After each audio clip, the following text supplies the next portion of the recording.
শরীফ ওসমান হাদি, ওনার কবর জিয়ারত করতে আসছি। তো উনি আসলে আধিপত্যবাদের বিরুদ্ধে আমাদেরকে পথ নির্দেশনা দিয়ে গেছেন। শহীদ হাদি যে পথ আমাদেরকে দিয়ে গেছেন, যে ইনস্ট্রাকশন দিয়ে গেছেন, আমরা এগুলো আগামী দিনে আমাদের নিজেরা ক্যারি করব এবং আমাদের পরবর্তী প্রজন্মের কাছেও এই ধারাবাহিকতা পৌঁছায় দেব। আজাদির যে আন্দোলন, যা স্বাধীনতার যে আন্দোলন শুরু হয়েছে, এই আন্দোলন আগামী দিনেও চলবে। আমাদের বংশ পরম্পরায় আমরা এটাকে চালু রাখব। শহীদ মীর নিসার আলী ওরফে তিতুমির থেকে শুরু করে আজ পর্যন্ত যারাই আধিপত্যবাদের বিরুদ্ধে কথা বলেছেন, তাদেরকেই আধিপত্যবাদের দূষররা এই জমিন থেকে সরিয়ে দিয়েছে, কিন্তু আজাদির আন্দোলনকে শেষ করতে পারে নাই। একটা আন্দোলন পরিপূর্ণ আজাদি পাওয়ার আগ পর্যন্ত আমাদের এই আন্দোলন অব্যাহত থাকবে। শহীদ শরীফ ওসমান হাদি উনি চলে গেছেন, কিন্তু আমরা এখনও পর্যন্ত জীবিত আছি। আমাদের পরবর্তী প্রজন্মের কাছে এই আজাদির লড়াইটা আমরা রেখে যাব, যাতে তারা পরবর্তীতেও স্বাধীনভাবে মাথা উঁচু করে দাঁড়াতে পারে। আর আমরা মুসলমান হিসাবে আল্লাহ রাব্বুল আলামিন আমাদেরকে তো একটা শিক্ষা দিয়েছেন, মুসলমানের কপাল সেজদাবনত হয় আল্লাহর চিত্তে, আর কারো কাছে মাথা নত হবে না। আমরা কোনো আধিপত্যবাদী শক্তির কাছে মাথা নত করব না।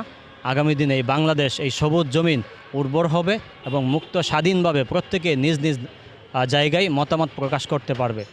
বাংলাদেশের মানুষ স্বাধীনভাবে বেঁচে থাকবে, এই প্রত্যাশা আমি নিজে করি এবং সবার কাছে এই আহ্বান জানাই যে স্বাধীনভাবে মত প্রকাশ, স্বাধীনভাবে ধর্মীয় অনুশাসন মেনে চলার অধিকার সবাই যেন পায় এবং সবাই যেন বাস্তবায়ন করতে পারে। চার্জশিট যেটা দিয়েছে, এটা তো পুলিশ, আমার কাছে মনে হয়েছে যে তারা কারোর ইনস্ট্রাকশনে দিয়েছে, প্রপারলি এটা আসলে করতে পারে নাই।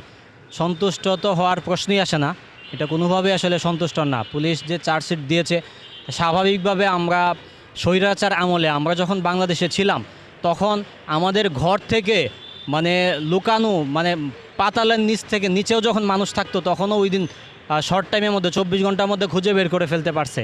কিন্তু এখন এই মুক্ত স্বাধীন বাংলাদেশে একটা 24-এর যে গণ অভ্যুত্থান হইল, অথবা একটা বিপ্লব হলো ছাত্র জনতার নেতৃত্বে, এই বিপ্লব পরবর্তী সময়ে এখনও পর্যন্ত অপরাধীদেরকে ট্রেস করতে পারে না। ইনকিলাব মঞ্চ থেকে শুরু করে অন্যান্য রাজনৈতিক দলগুলাও এ ব্যাপারে মতামত ব্যক্ত করেছে।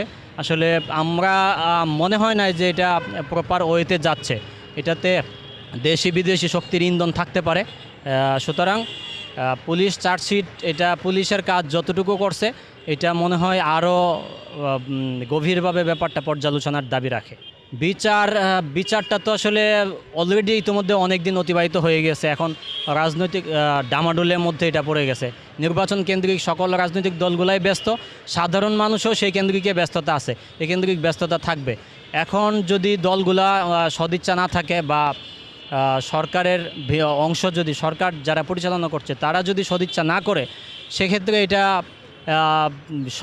এখনই পর্যন্ত আমরা সন্দিহান আদৌ সঠিক বিচার হবে কি না। এই পর্যন্ত যতটুকু হয়েছে খুব বেশি অগ্রগতি হয় নাই বলে আমার কাছে মনে হয়েছে।